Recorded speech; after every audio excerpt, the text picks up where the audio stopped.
What's up, everybody? Welcome back to the channel. Okay, I want to start this thing off with this. Check this out. This is the totals of registrations just for February, as a matter of fact. And if you happen to be a keen eye, you'll look on there and see the Democratic Party has lost 300,000 registered voters. That is absurd. That is a collapse, y'all. And, you know, some of this, right, some of it, I'll be fair, some of it is voter roll purging, blah, blah, blah, blah, blah, blah, blah.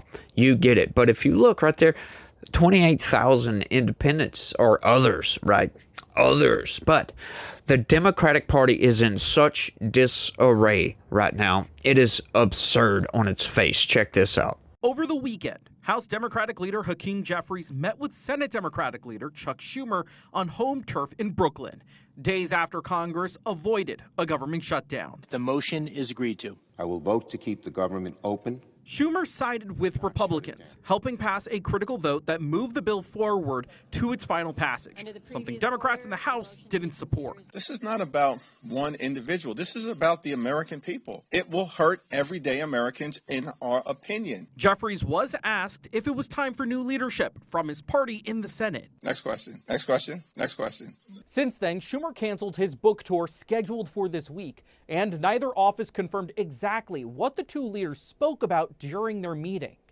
Obviously, there's tremendous amount of division, especially at the very top. Todd Bell with George Washington University told me Jeffries' responses were unlike his usual ones. Hakeem Jeffries is not the type of person who would do what he did the other day. That's not just who he is. It's obviously, he's very, very frustrated, and he probably feels like he was sold out by Chuck Schumer. Bell says many Democrats are frustrated with how this turned out, and typically the minority party in Congress can rally behind a leader. Usually you don't have this much infighting and squabbling because everybody is really focused on the main prize, which is the next set of elections. Okay, so what we're seeing right here is an absolute collapse in Democratic support. The old guard in the Democratic Party, this is good news, by the way. This is really good news for the Democratic Party, right? You might think, well, it's in collapse. How is that good? Well, that just shows a changing of the guard, a shift, if you will. The Democratic elites, they don't want to give up their power, but they're being asked to. They don't want to talk about it. Next question, next question, next question, right? They don't want to talk about it at all, but it is time for a changing of the guards in the Democratic Party. And I think the registrations, along with them asking Schumer to step down, you know, Hakeem Jeffries is part of that old guard. He represents the establishment. He doesn't represent the vast majority of Democratic voters out there, right? We need to get the Democratic Party back to some semblance of normality, back to some semblance of logic, right? These people have gone off the rails for some reason. They have gone deranged with Donald Trump, and they just don't know what they're doing anymore. They don't have any sort of leader, right? But we're going to get to that. As a matter of fact, they don't have a leader. Most Democrats can't even recognize their own party. Check this out. I really don't recognize my party. I don't recognize its principles. I surely don't see any leadership. I don't want to give full credit to President Trump for breaking the Democratic Party, but it surely is in disarray and, most importantly, completely rudderless. And what I saw my governor, Tim Walz, say today was appalling. And I don't want to demean any individual directly, but I'm just shocked that someone who should know better read the room so poorly. What you said about cheering the tanking of Tesla stock, you know, not only does that hurt a lot of Minnesotans who have their money in pension funds, it hurts Tesla employees. This is one of the world's foremost innovative companies based in the United States of America. No elected official should ever demean an American company like that. It's nonsensical. He's built some of the most extraordinary companies in the world. And call him what you will. You can disagree with his initiative, Doja, but my goodness, for my party to be should be condemning it, should not be celebrating it. I'm really appalled right now and shocked. That, folks, was Dean Phillips. And I talk about Dean Phillips all the time because it is appalling, like he said, but it's appalling what they've done to him in the 2024 primary cycle, right? This guy tried to run for president, and the Democratic Party itself sued him into oblivion to keep him off the Democratic primary ticket. That's right, the primary ticket. They don't care about giving the voters the choice. They wanted Joe Biden at the time, Joe Biden, knowing it was an emperor's new clothes situation that was going on at the time. They knew this, but they were trying to put out this narrative. Joe Biden's dynamo in the background. Ignore all of his stumbling and bumbling all over the place. America is a nation that can be defined in a single word. I was going to What must be what? I'll lead an effective strategy to mobilize true international effort to pressure. Let me start off with 2 words. Made in America. Ignore him falling up and down the stairs, falling off of bikes, not being able to speak. Yeah, that's not normal for Joe Biden. What you're seeing is, no, he's good, he's fine, he's great. It's absurd what's going on, and I think the Democratic Party is starting to see this. It is becoming blatant to most voters that they can see something is wrong here.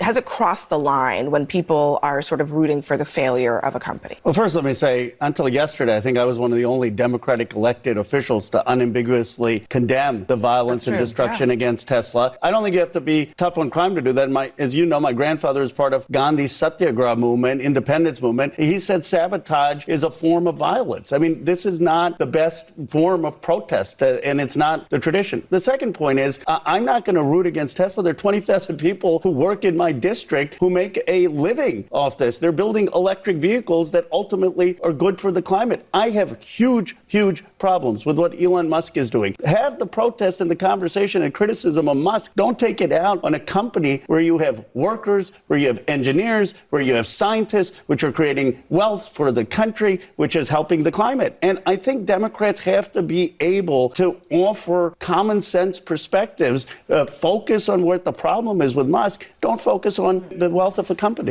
That was Ro Khanna. That's one of the few Democrats that I actually think that actually care about their constituency, actually care about the Democratic Party.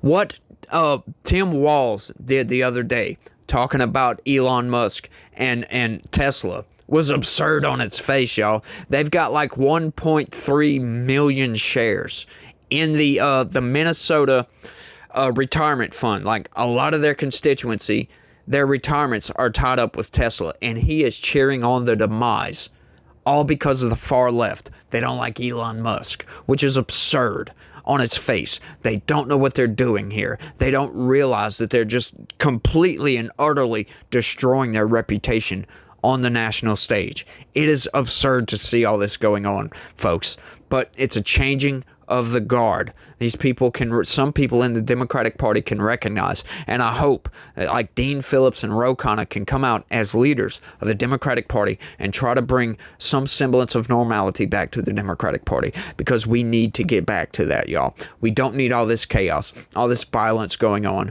right? What Elon Musk and Doge are doing are good for this country. Get us back to some fiscal responsibility. It is absurd what these people are doing. The far left has captured the entirety of the Democratic Party. The extreme far left. I say it like that because these people are nut jobs, y'all. They think that violence is the way to promote political change, and that's just not the case. That is not how you promote political change. And what is that change that they're trying to promote?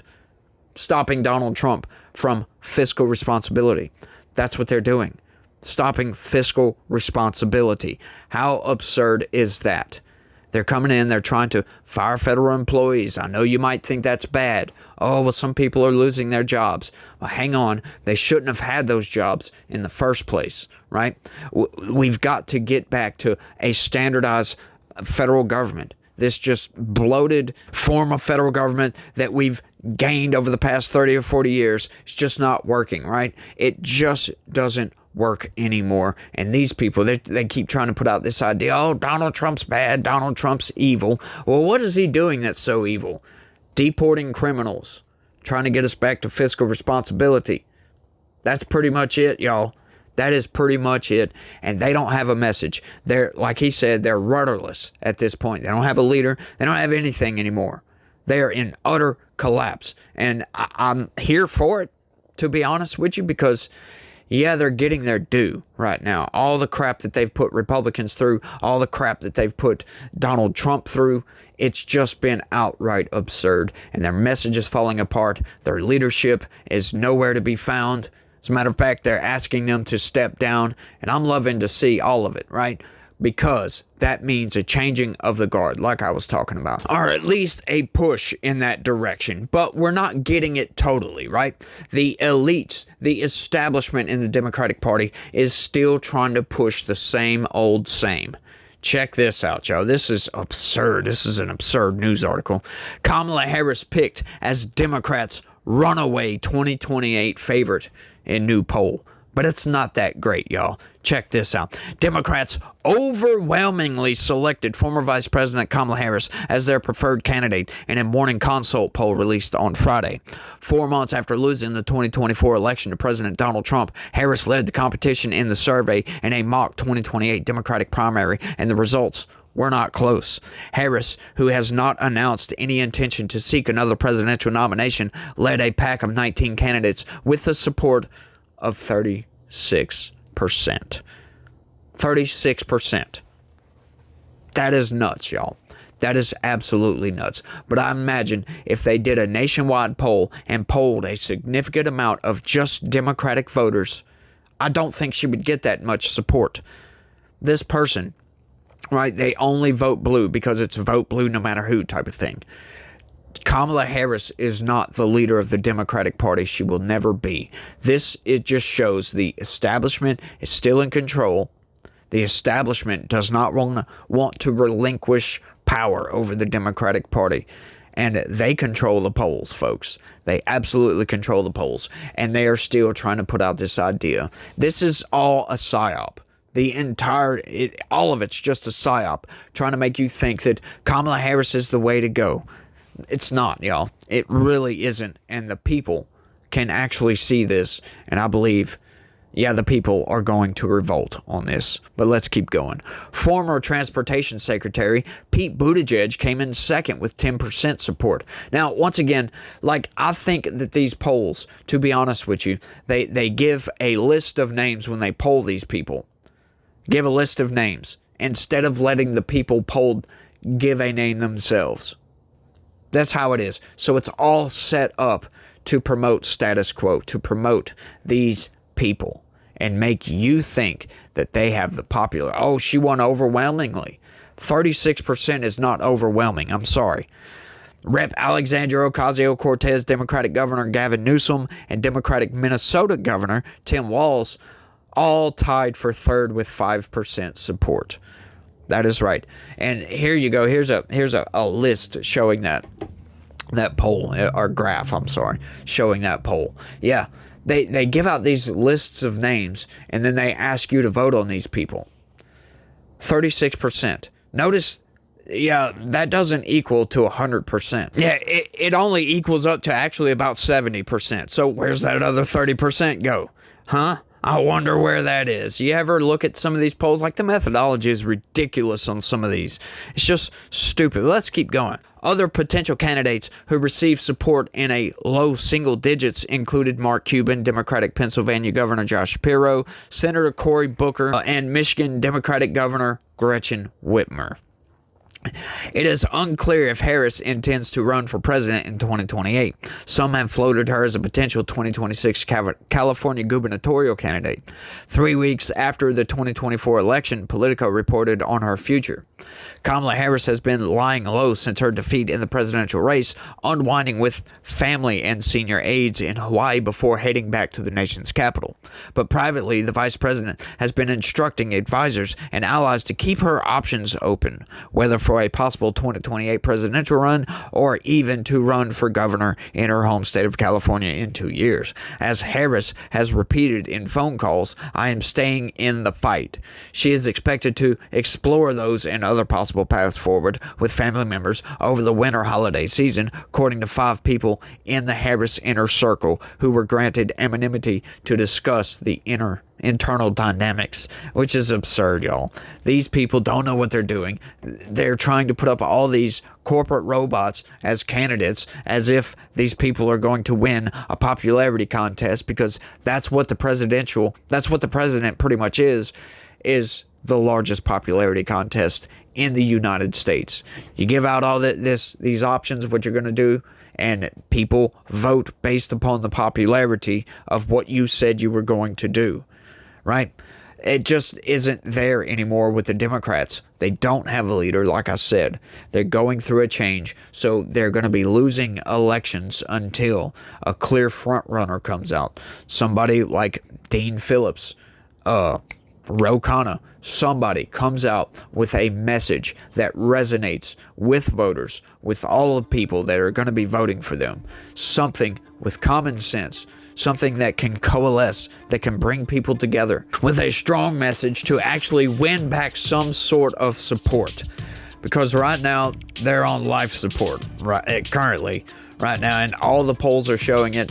But once again, folks, this campaign of we're on the right side of history is in full effect. They're doing the most amount of damage control they can do, and it's not working currently. They're trying, but it's not working.